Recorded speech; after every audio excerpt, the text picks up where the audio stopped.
భక్తివన్న ప్రేక్షకులకు శుభోదయం. 19/8/2025 స్వస్తి శ్రీ చాంద్రమానం విశ్వావసునామ సంవత్సరం దక్షిణాయనం వర్ష ఋతువు శ్రావణమాసం కృష్ణపక్ష ఏకాదశి మంగళవారం. ఏకాదశి రోజు సాయంత్రం 4:10 వరకు కూడా ఉంది. ఏకాదశి ఉపవాసం ఈరోజే చేయాలి. నక్షత్రం ఆర్ద్ర నక్షత్రం రాత్రి 2:40 వరకు. పరమశివుడి నక్షత్రం శ్రీ మహావిష్ణువు ఏకాదశి శక్తివంతమైన రోజు అన్నమాట అండి. వేళ వర్జం ఉదయం 11:49 1:20 వరకు. దుర్ముహూర్తం ఉదయం 8:16 నుండి 9:07 వరకు. రాత్రి దుర్ముహూర్తం 10:54 నుండి 11:40 వరకు కూడా దుర్ముహూర్తాలు. సూర్యోదయం 5:46, సూర్యాస్తమయం 6:21. అమృత గడియలు సాయంత్రం 5:09 నుండి 6:40 వరకు అమృత గడియలు. రాహుకాలం మధ్యాహ్నం 3 గంటల నుండి 4:30 వరకు రాహుకాలం. శుభ సమయం లేదు ఈరోజు మంగళవారం కావడం వల్ల.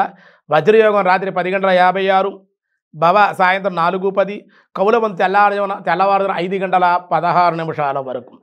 ఈరోజు ఏకాదశి ఉపవాసం చేసేటువంటి వాళ్ళు ఈరోజే చేయాలి. అలాగే దినారంభ చక్రంలో ఈరోజు ముందుగా మేషరాశి అనుకూల దినంగా ఈరోజు చెప్పబడుతుంది. విశేషమైన ధనలాభం, సమస్యలు కానీ కానోటి తొలగిపోతాయి, పనులన్నీ పూర్తయ్యే అవకాశం ఉంది. వృషభ రాశి అధిక శ్రమ ఉండే అవకాశం ఈరోజు, కానీ ధనవృద్ధి ఉంది. ఏదో రకంగా ఖర్చులు కూడా కొంచెం ఉండే అవకాశాలు అయితే ఉన్నాయి. మిథున రాశి వారికి అధిక ధన వ్యయం, అనుకోని ప్రయాణాలు, స్వల్పమాత్రము చేతనే ధనలాభం ఉండే అవకాశం. కర్కాటక రాశి చిరు వ్యాపారులకి లాభాలు, నిరుద్యోగులకి శుభవార్తలు వినే అవకాశం. సింహరాశి వారికి ఈరోజు అనుకూలతలు, పెండింగ్ పనులు పూర్తవుతాయి, దానివల్ల ఆనందంగా ఉండగలుగుతారు. కన్యారాశి వారి నూతనమైన కార్యక్రమాలకు శ్రీకారం చుడతారు, ధనలాభం. తులారాశి శుభవార్తా శ్రవణము, బంధు సంగమము, ఆనందము. వృశ్చిక రాశి స్వల్ప అనారోగ్య సూచనలు, శ్రమ అధికంగా ఉంటుంది, పనుల్లో జాగ్రత్తగా ఉండాలి, కానీ పెండింగ్ వ్యవహారాలు కొన్ని పూర్తయ్యే అవకాశం సాయంకాలానికి ఉండే అవకాశం ఉంది. ధనురాశి వారికి అనవసరపు ప్రయాణాలు, అధిక ఖర్చులు, బంధువుల రాక. మకర రాశి వారి శుభకార్య లాభాలు, ఉద్యోగంలో మార్పులకి అవకాశం ఉంది. కుంభరాశి స్వల్పంగా అనారోగ్యం, శస్త్రచికిత్స, ప్రయాణాలు వాయిదా పడే అవకాశం.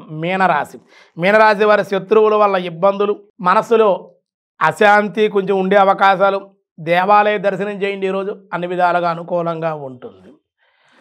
ఈరోజు విష్ణు సహస్రనామంలో వ్యాసాయ విష్ణు రూపాయ వ్యాసరూపాయ విష్ణవే సుశేషణ ఓం సుశేషణాయ నమః. సుశేషణము